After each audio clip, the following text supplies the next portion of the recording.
Mereka berkunjung ke berbagai tempat eksotis dalam dan luar negeri, berinteraksi dengan masyarakat setempat, seolah ingin melupakan sejenak permasalahan yang menerpa pernikahannya.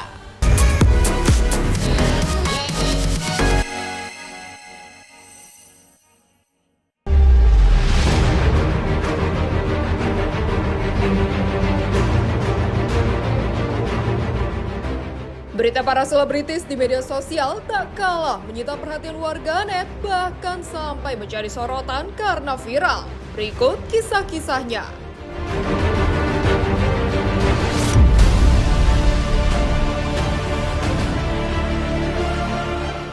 Jessica Iskandar kembali hadir di sidang sebagai saksi demi penjarakan CSB dan perjuangkan kerugian 10 miliar. Sidang lanjutan kasus dugaan penipuan miliaran rupiah yang dialami oleh Jessica Iskandar dengan tersangka Christopher Stephen Budianto kembali digelar di Pengadilan Negeri Jakarta Selatan. Bersama sang suami Vincent Verhaak dan didampingi kuasa hukum, Jessica memberikan kesaksian di hadapan majelis hakim. Usai persidangan, ibu dua anak itu mengaku dari lubuk hatinya ingin sekali berteriak kepada tersangka, namun memilih diam dan menghargai jalannya sidang. Meski dalam proses perjuangan, Jessica mengaku dirinya kini tengah berusaha ikhlas. Walaupun begitu, diakuinya tidak mudah untuk move on dari kasus yang benar-benar mengacaukan kehidupannya tersebut. Di sisi lain, Vincent sebagai suami berharap tersangka mendapat hukuman yang setimpal dengan perbuatannya.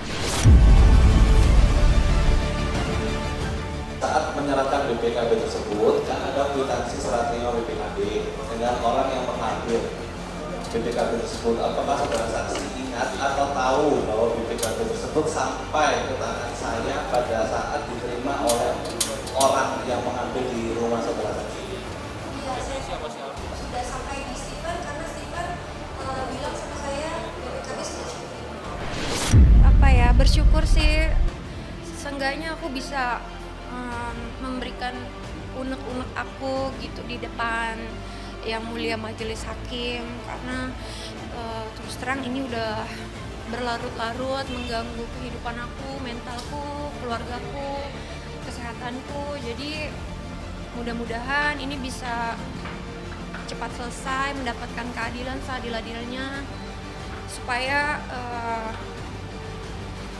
terdakwa Stephen, seseorang seperti Stephen yang telah melakukan penipuan itu bisa diadili seadil-adilnya agar menjadi contoh buat orang-orang masyarakat lain untuk tidak melakukan kejahatan seperti ini. Sebenarnya aku pengennya sih teriak-teriak ya, marah-marah gitu. Aku pengen banget karena aku memang pengen aku luapkan gitu ya penderitaan aku ini gitu.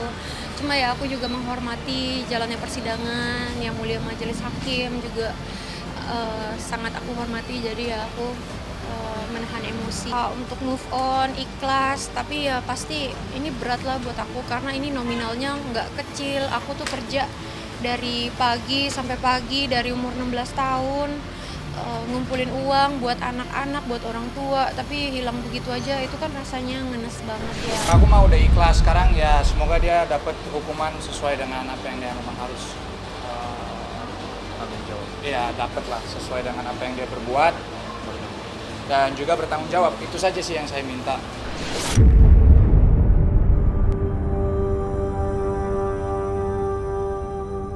Berita duka, komedian legendaris Polo Srimulat yang tutup usia di umur 61 tahun.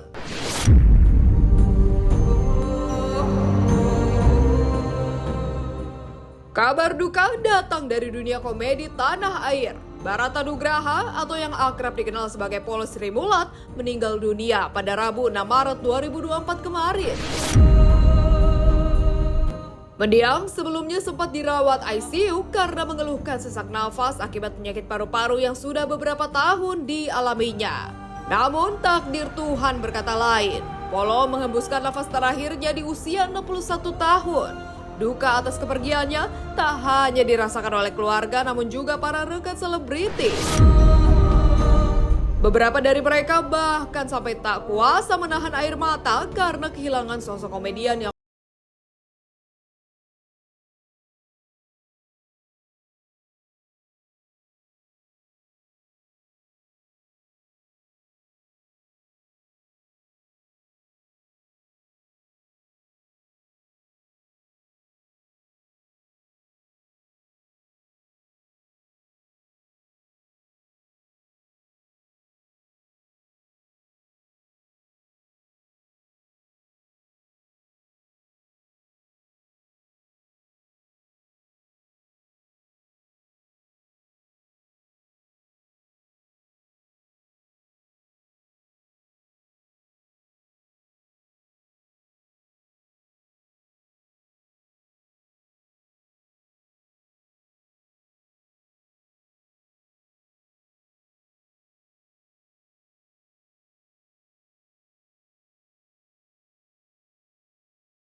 Kedua, dia punya penyakit paru-paru. Ya. Setahu saya sudah 3 kali ya. Pertama, udah sampai badannya kurus habis masuk rumah sakit. Setelah itu sembuh ya. Dan biasanya perawatannya kan 6 bulan ya.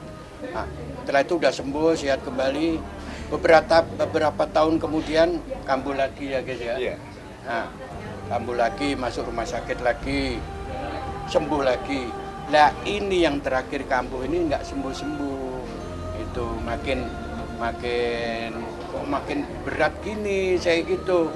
Setahu saya dia dulu kalau dia sakit paru-paru itu nggak seperti ini ya, nggak tahu apa komplikasi dengan jantung atau apa saya juga tidak tahu itu ya. Itu orangnya humble sekali ya, jadi supel, pinter bergaul. Terus yang terakhir itu saya ketemu sama almarhum itu tanggal 11 Maret. Ya, syuting itu ya. Syuting saya, Mas Kadir, Pak Nunung, 10. Syuting di Indihome. Itu udah sakit, parah. Dia paksakan karena rasa tanggung jawabnya penuh sama pekerjaan, dia tetap jalani.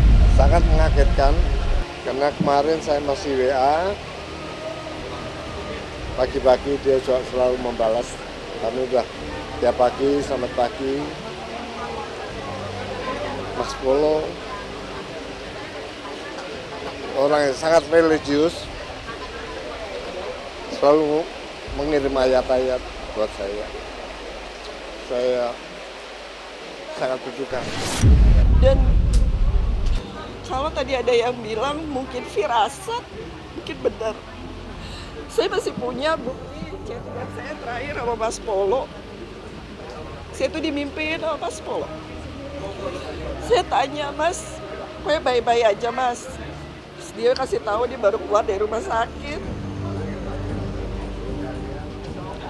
Dia cuma bilang, Baika harus sehat, keluarga harus sehat. Mas Polo sakit apa? Mas Polo nggak ngasih tahu.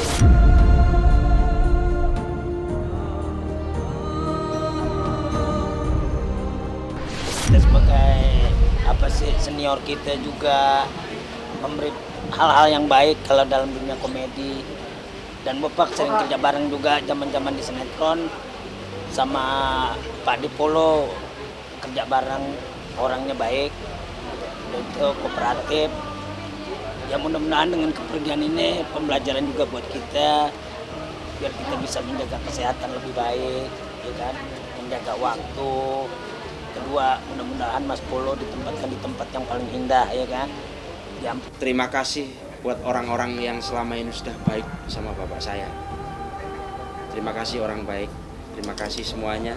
Dan saya minta maaf, sekali lagi saya minta maaf kalau bapak saya ada salah sama siapapun. Saya pribadi minta maaf. Saya minta doa dari semuanya. Saya minta doa semoga bapak diterima kebaikannya dan bisa berada di sisi Tuhan Yang Maha Esa. Ya, terima kasih. Dirawat karena DBD, Desta dijenguk ketiga buah hati jadi sorotan warganet untuk kembali rujuk. Kabar mengejutkan hadir dari Dedi Mahendra Desta lantaran kini tengah mendapat perawatan di rumah sakit. Lewat unggahan di media sosialnya, Desta mengunggah momen dirinya tengah berbaring dengan infus di bagian tangannya akibat terkena demam berdarah. Dalam unggahan lainnya, terlihat pula Natasha Rizky dan anak-anak mereka datang menjenguk. Namun wajah Natasha tak diperlihatkan karena dalam captionnya, Desta menulis bahwa mantan istrinya tersebutlah yang memotret pemandangan tersebut. Momen pertemuan itu pun sukses membuat warganet seketika baper alias terbawa perasaan. Mereka bahkan menyarankan kepada Desta dan Natasha untuk rujuk kembali. Semua juga demi para buah hati tercinta. Jangan berhenti, yang kau takut. Semua sih kompak, jadi nggak ada yang diperdebatkan atau apa, atau emang dari dulu tuh alhamdulillah, maksudnya ya ayahnya anak-anak tuh selalu care ya sama anak-anak, sama aku gitu. Bahkan sampai sekarang gitu. Jadi kita kan berpisah secara personal gitu, tapi kan untuk keluargaan sama anak-anak segala macam beliau Masya Allah selalu care banget. Kesedihan orang tua Dimas Angger saat ziarah ke makam Dante dan ungkap kekecewaan hingga firasat terhadap Tamara Tiasmara. Kehilangan orang tercinta tentu merupakan hal yang tidak mudah. Begitu pula dirasakan oleh Agus Rianto, ayah Angger Dimas atas meninggalnya Dante. Secara belak-belakan, sebagai kakek Agus mengaku sangat kecewa dan terpukul. Bahkan ingin melampiaskannya kepada tersangka YA. Namun ia memilih untuk menghargai proses hukum yang masih bergulir. Tak hanya dirinya, bahkan Ibu Angger pun sempat mimpi bertemu dengan sang cucu. Dante tampak bersinar bermain bersama teman-temannya, meminta kepada neneknya untuk tidak menangis. Hal itu pula membuat Agus mengaku kecewa karena hilangnya kamera yang diduga dicuri oleh asisten Tamara Tiasmara karena begitu banyak kenangan bersama Dante semasa masih hidup. Namun benarkah bahwa sebenarnya Agus memiliki firasat janggal bahkan sebelum Angger menikah dengan Tamara?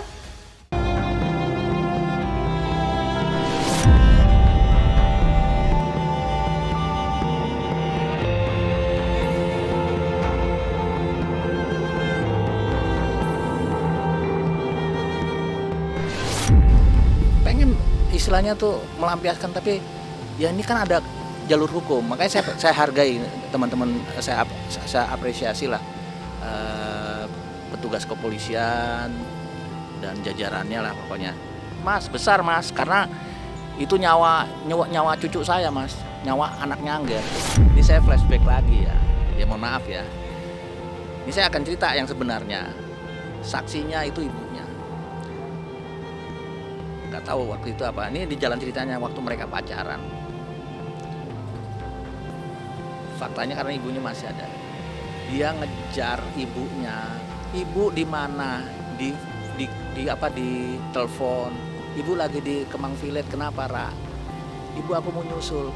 Cuman apa? Supaya minta Mas Angger nggak putusin gitu. Dia nangis terus. Ini istri saya kan manggilnya ibu.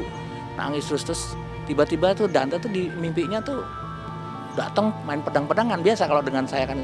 Tapi di latar belakangnya tuh perang katanya kayak sinar. Mediasi gagal, Ria Ricis malah asik keliling ke berbagai tempat bersama Moana jadi sorotan. Sementara itu, proses perceraian Ria Ricis dan Teuku Ryan hingga kini juga tak kalah terus menjadi sorotan publik. Pasca tak hadir di sidang mediasi kedua dan dinyatakan gagal, Ricis akhirnya kembali muncul ke hadapan publik. Namun ia terlihat kelelahan, bahkan kabarnya banyak pekerjaan yang tertunda. Seperti diketahui, sebelumnya Ricis memang kerap menghabiskan waktu bersama putrinya Moana. Mereka berkunjung ke berbagai tempat eksotis dalam dan luar negeri, berinteraksi dengan masyarakat setempat, seolah ingin melupakan sejenak permasalahan yang menerpa pernikahannya. Lantas benarkah Ricis memang memilih untuk berpisah dari Ryan dan tak ingin mempertahankan rumah tangga mereka?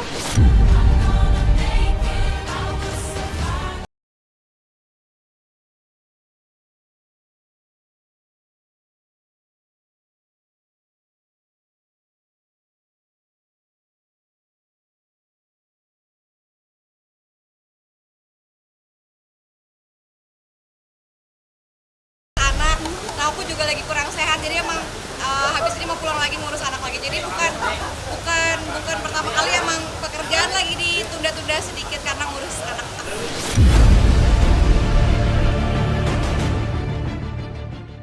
Aksi Dewi Persik berikan kisbay pada wartawan pasca disomasi Tessa Mariska.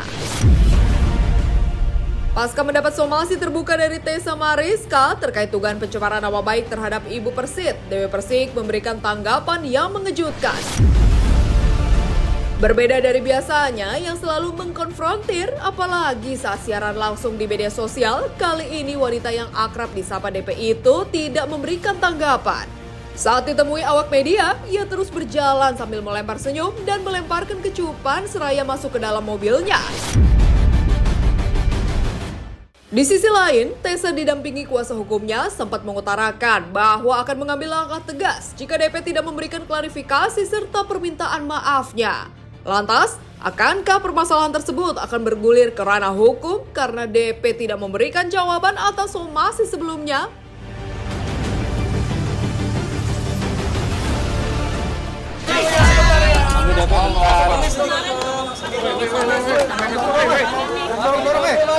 Tuh kabar gembira aja mah, kabar gembira non. Gimana nih mungkin nih? Seperti apa nih? Kabar gembira aja bang. Tessa Mariska sebagai korban di sini dengan adanya dugaan pencemaran nama baik yang dilakukan oleh saudari Dewi Persik. Bahwa surat somasi terbuka ini merupakan somasi pertama kepada Dewi Persik untuk dapat ada itikat baik. Meminta kepada Dewi Persik untuk melakukan klarifikasi permintaan maaf secara lisan maupun tertulis melalui media massa dan media sosial untuk mengakui kesalahan dari tindakan yang telah dilakukan Dewi Persik dan juga atas perkataan dan atau tuduhan-tuduhan yang selama ini ditunjukkan kepada klien saya, Tessa Mariska. Makin bucin, aksi Luna dan Maxim bikin baper netizen. Kisah asmara Luna Maya dan Maxim Butier lagi-lagi menjadi sorotan publik. Kali ini Luna menunjukkan kebucinannya di depan para sahabatnya termasuk Ayu Dewi. Saat ditanya apa yang ada di pikiran Luna, ternyata Maxim senantiasa ada di setiap waktu. Dan yang lebih membuat baper, Luna juga menjawab bahwa ia terakhir mengucapkan I love you kepada Maxim adalah malam hari sebelum beristirahat. Tak hanya itu, Maxim dan Luna juga bermain games kekinian bersama para sahabatnya, yakni plesetan dengan akhirat yang menunjukkan isi hati mereka. Romantisnya, games itu pun berakhir dengan Luna memberikan kecupan mesra kepada sang kekasih. Satu hal yang paling disukain Luna Maya sekarang, Maxim. Terakhir bilang I love you Maxim kapan? Itu tuh kalau singkong yang difermentasi itu apa sih namanya? Capek ya? Ini aku, kau genggam hati. Bombastic side eye, criminal offensive side eye. Kalau bangunnya telat itu kesayangan kan? Kita bikin romantis, bikin paling romantis. It was fun, yeah. Sorry ya. Siapa aku? Atau kamu? Support dia, 100%. Selalu ada dan aku selalu berterima kasih kalau kita bikin romantis, bikin paling